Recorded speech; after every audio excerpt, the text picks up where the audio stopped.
Therefore, it was proven that there was existence of electrons and protons.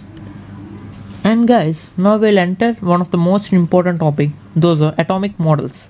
The first atomic model introduced was of J.J. Thomson's atomic model. It was the most initial proposer of the first atomic models, and it was also known as the watermelon model. Funny, right? Let's continue. Now, suppose this is a watermelon, and these are the seeds present in the watermelon. Then these seeds represent the electrons present in an atom, and the red fizzy stuff present in this between of a watermelon represents the positive part of an atom.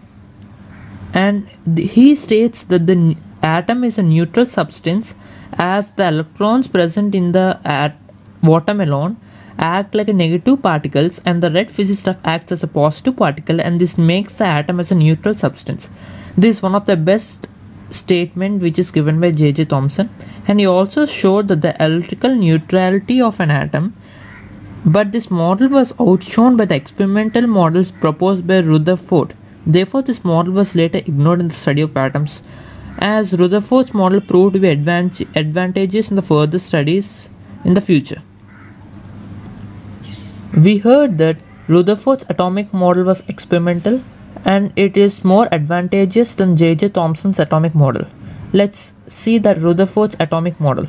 That is, Rutherford explained that the atom has a nucleus and a proton and an electron by his famous gold foil experiment. This experiment was also known as alpha ray experiment. In this experiment, a dye-positive helium ion is taken. Here, this is the dye-positive helium ion, remember, and it has only 2 protons and 2 neutrons. As it's dye-positive, 2 of its electrons are donated. It means it donated 2 of its electrons to be a dye-positive helium ion. And now, this dye-positive helium ion produces alpha rays towards a gold foil. This is the gold foil. A gold foil was chosen because gold is highly inreactive and it do not react with the alpha particles. Therefore, when these alpha particles are striking this gold foil, 3 observations were made. First one is that the lines sometimes pass through the gold foil and touches the reflecting substance. Sometimes these alpha rays bounce back with an angle, and some other times these alpha rays bounce back through the wear. It means that they passes through the gold foil, and some other bounces back with an angle, and some other traces their own path. Here we can understand 3 main things. This happens due to the gap between the structure of an atom.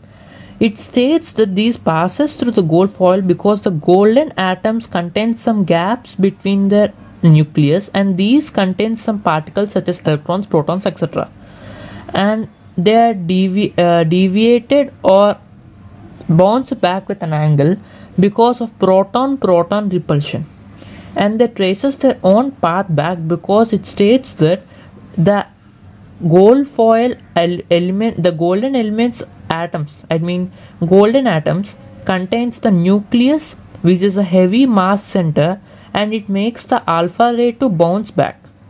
Hence he states that the atom contains all the 3, that is protons, electrons, neutrons and nucleus.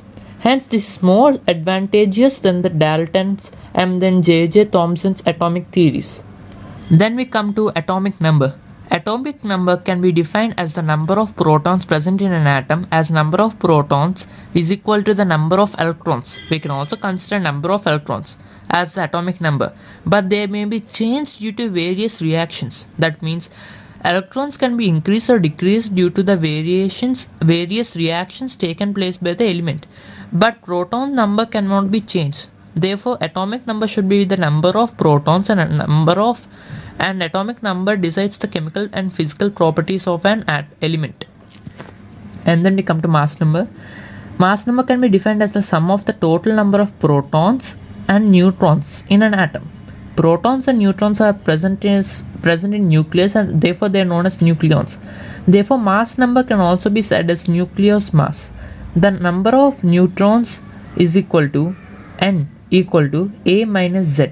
Here a is mass and z or z is atomic number. And then elements are completely notated by this form. X is the element, A is the mass, and X is the atomic mass. And there are three important definitions. Those are isotopes. These are atoms of an element which have different atomic mass but same atomic number.